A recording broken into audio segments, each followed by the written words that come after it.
pergi berdoa. Tetapi dia juga mengajak Petrus, Yohanes, dan Yakobus. Jadi dia tidak sendiri. Tetapi ketika Yesus mengajak mereka untuk pergi berdoa, justru apa yang seharusnya mereka lakukan, justru mereka tidak lakukan. Tersungkur dan berdoa. Di sini mengapa Yesus tersungkur dan berdoa? Di ayat yang ke-33 berkata, dan ia membawa Petrus, Yakobus dan Yohanes sertanya. Kenapa? Ia sangat takut dan gentar. Jadi ketika seseorang tersungkur dan berdoa, ketika seseorang datang untuk berdoa kepada Tuhan, seringkali karena apa? Karena terjadi sesuatu dalam dirinya. Seringkali karena dalam kehidupannya sudah banyak masalah, ketakutan. Sebentar lagi saya harus bagaimana? Di sini kita melihat bahwa Yesus yang kita percaya sebagai Tuhan, Alkitab bilang bahwa ia sangat takut dan gentar. Coba kita mundur. Kita mundur mulai dari kitab Matius atau Markus pasal 1 dan seterusnya. Di situ ada berbagai banyak mujizat yang Yesus lakukan. Ketika Yesus pelayanan, orang mati dibangkitkan, orang lumpuh berjalan, orang buta melihat, dan segala macam mujizat yang Yesus lakukan. Tetapi dalam bagian ini kita melihat bahwa ada satu kali di mana Yesus juga sangat takut dan gentar. Bapak Ibu saudara-saudara yang diberkati Tuhan, kalau orang takut ya mungkin biasa. Tetapi ini Alkitab bilang bahwa dia sangat takut. Ada kata sangatnya dan juga ada kata gentarnya. Jadi artinya Bapak Ibu saudara-saudara yang diberkati Tuhan, Yesus yang juga akan tahu apa yang akan terjadi ke depannya, apa yang akan dialami sebagai manusia. Dia juga sangat takut dan gentar. Kenapa? Dia sudah tahu apa yang akan dialaminya nanti. Kalau hari-hari ini Bapak Ibu dan saudara-saudara ketika ada masalah, ketika takut dalam kehidupannya, ketika sesuatu terjadi dalam kehidupan kita, dan apa yang harus kita lakukan? Yesus saja tersungkur dan berdoa.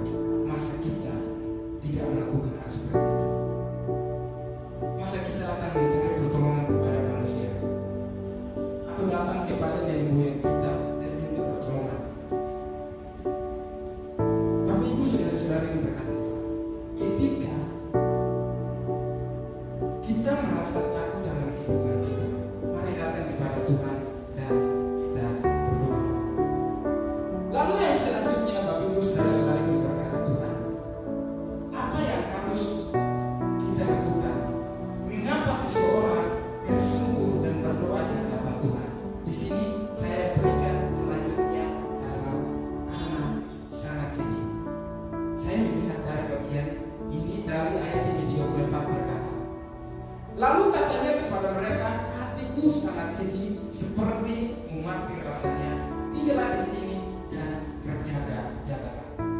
Jadi tersungkur dan berdoa itu hanya akan diadakan oleh seseorang yang mungkin sudah sangat sedih, yang mungkin tadinya takut dan gentar dan juga sangat sedih. Dia nggak tahu harus meminta pertolongan kepada siapa, dia nggak tahu harus melakukan apa dalam dirinya, sehingga akhirnya apa? Dia datang tersungkur dan berdoa. Yesus yang seharusnya kita bilang bahwa ketika kita datang kepada Tuhan, kita akan mendapatkan penghiburan, kedamaian, damai sejahtera 2000 tahun lalu. Sebelum dia disalibkan, sebelum dia disiksa, dia juga merasakan kesedihan. Jadi kalau hari-hari ini saya dan Bapak Ibu saudara-saudara sedih, tidak apa-apa. Tetapi yang harus kita tahu, datang kepada Tuhan tersungkur dan berdoa. Kita bilang Yesus saja tersungkur dan berdoa ketika dia merasa sedih. Mungkin hari-hari ini kita yang mencari pekerjaan tidak dapat. Kita yang lagi kesusahan, tidak ada yang mau membantu kita, tidak ada yang mau menolong kita.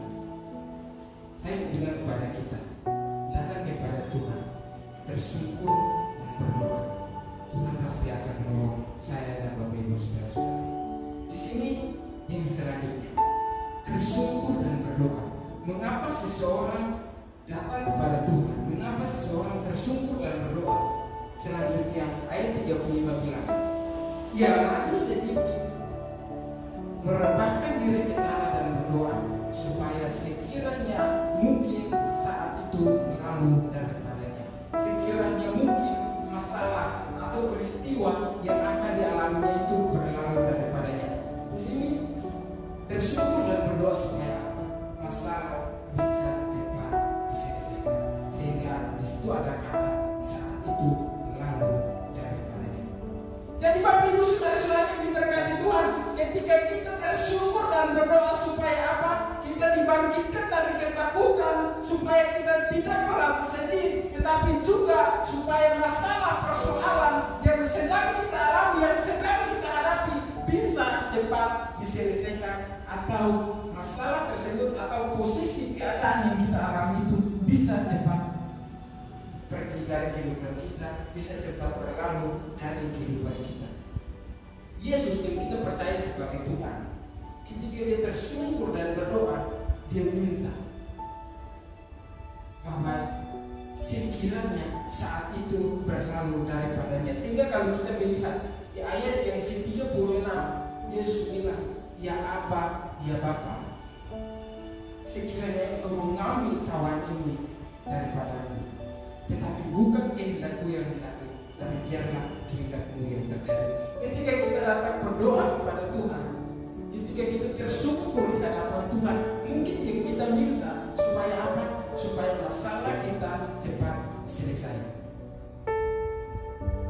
Tetapi Bapak Ibu saudara-saudara yang berkata Tuhan, selama pernah dosen saya berkata bahwa kapan kita tidak punya masalah, atau dia tanya kepada kami bahwa siapa yang tidak mau ada masalah. Kalau tidak mau supaya kita mempunyai masalah ketika kita sudah mengakhiri hidup kita, ketika kita sudah meninggal, di situ masalah yang kita hadapi mungkin keuangan, pekerjaan dan sebagainya, ekonomi kita akan selesai. Tetapi bisa jadi itu masalah baru bagi orang yang kita hidup. Mungkin keluarga kita mereka harus pikir, apalagi di Jakarta, ini harus menguburnya di mana. Di Jakarta orang meninggal saja semua butuh biaya. Bapak Ibu saudara-saudara yang diberkati Tuhan, ketika Yesus tersungkur dan berdoa, di sini selanjutnya bilang bahwa supaya kamu jangan jatuh ke dalam pencobaan. Jadi pentingnya seseorang berdoa supaya apa? Supaya tidak jatuh ke dalam pencobaan. Di ayat ke-38 berkata bahwa berjaga-jagalah dan berdoalah supaya kamu jangan jatuh ke dalam pencobaan. Roh memang penurut, tetapi apa? Daging lemah. Ketika kemarin saya scroll TikTok, saya melihat bahwa ada satu hamba Tuhan bilang bahwa ketika kita lahir baru, kita percaya bahwa hidup kita sudah diperbaharui. Tetapi pendeta itu bilang bahwa yang diperbaharui adalah roh kita, bukan tubuh kita. Sehingga apa? Seringkali roh kita memang ingin untuk melakukan sesuatu yang menyenangkan Tuhan, memang ingin melakukan sesuatu yang baik di hadapan Tuhan. Tetapi seringkali tubuh kita justru berlawanan dengan apa yang menjadi keinginan roh kita. Roh kita mungkin bilang bahwa jangan melakukan dosa, tetapi tubuh kita semakin mendorong kita untuk melakukan hal-hal yang bertentangan dengan kebenaran firman Tuhan. Di sini Yesus bilang kepada murid-murid bahwa mengapa seseorang bersungkur dan berdoa supaya apa? Supaya kamu jangan jatuh ke dalam pencobaan. Ketika kita sudah menjauh dari hadapan Tuhan, saya yakin mungkin dengan gampangnya kita akan jatuh ke dalam dosa. Karena apa? Dengan kita melakukan dosa, sudah kita menjauh dari hadapan Tuhan. Bapak Ibu saudara-saudara yang diberkati Tuhan, sebenarnya kebenaran firman Tuhan yang sudah saya siapkan tentang terobosan Tuhan. Tetapi karena Bapak Gembala kita menelpon untuk berubah, tadi malam saya harus merubah semuanya. Saya harus mencari kebenaran firman Tuhan yang lain yang tentang pasal. Dan awalnya saya nggak mau buat PowerPoint, karena apa? Pasti lama.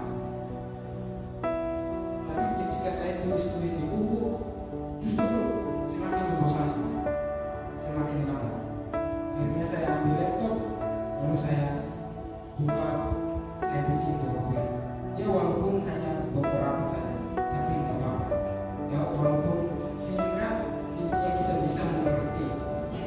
bisa mengerti apa yang menjadi maunya Tuhan dalam kehidupan kita. Jadi Bapak Ibu saudara-saudara yang diberkati Tuhan, yang selanjutnya di sini ini yang terakhir. Mengapa seseorang perlu sungguh di hadapan Tuhan dan berdoa karena apa? Tidak ada, karena akan tiba saatnya tidak ada kesempatan lagi untuk berdoa. Ya ini di 41. Di sini yang saya ambil yaitu yang sudah saya kasih tanda merah, yaitu saatnya sudah tiba. Kemudian dia kembali untuk ketiga kalinya dan berkata kepada mereka, tidurlah sekarang dan istirahatlah. Cukuplah, saatnya sudah tiba. Lihat, Anak Manusia diserahkan ke tangan orang berdosa. Jadi Bapak Ibu saudara-saudara yang diberkati Tuhan, mengapa saya memberikan poin yaitu tidak ada kesempatan lagi untuk berdoa? Karena apa? Karena 3 kali Yesus sudah pergi untuk berdoa, tetapi murid-murid Yesus mereka terus tidur dan tidur. Sampai ketiga kalinya Yesus datang kepada mereka, Yesus masih mendapati mereka sedang tidur. Lalu Yesus langsung bilang kepada mereka bahwa tiba saatnya. Lihat, Anak Manusia akan diserahkan. Jadi nggak ada kesempatan lagi buat murid-murid mungkin untuk mereka juga berdoa bersama-sama dengan Yesus. Tidak ada kesempatan lagi. Sehingga Bapak Ibu saudara-saudara yang diberkati Tuhan, gunakanlah kesempatan yang ada. Selagi mungkin kita masih bisa berdoa, bisa menyenangkan hati Tuhan, bisa membuat sesuatu yang sesuai dengan kebenaran firman Tuhan, lakukan sesegera mungkin sebelum apa? Sebelum waktunya sudah selesai. Mungkin ya dengan cara Tuhan panggil pulang kita dan lain sebagainya. Kita nggak tahu kapan itu saatnya. Tetapi Bapak Ibu saudara-saudara yang diberkati Tuhan, mari kita lakukan apa yang menjadi. Kalau Tuhan saja berdoa, kalau Yesus saja berdoa, bagaimana dengan kehidupan saya dan Bapak Ibu saudara-saudara?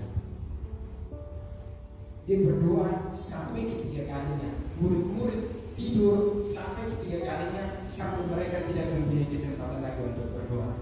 Jadi mari kita melihat dari bagian ini, mana yang harus kita lakukan. Apakah mau ikut teladan Tuhan Yesus atau mau ikut teladan murid-murid? Kita sama-sama belajar. Mungkin ini kebenaran firman Tuhan yang saya sampaikan. Tuhan Yesus memberkati.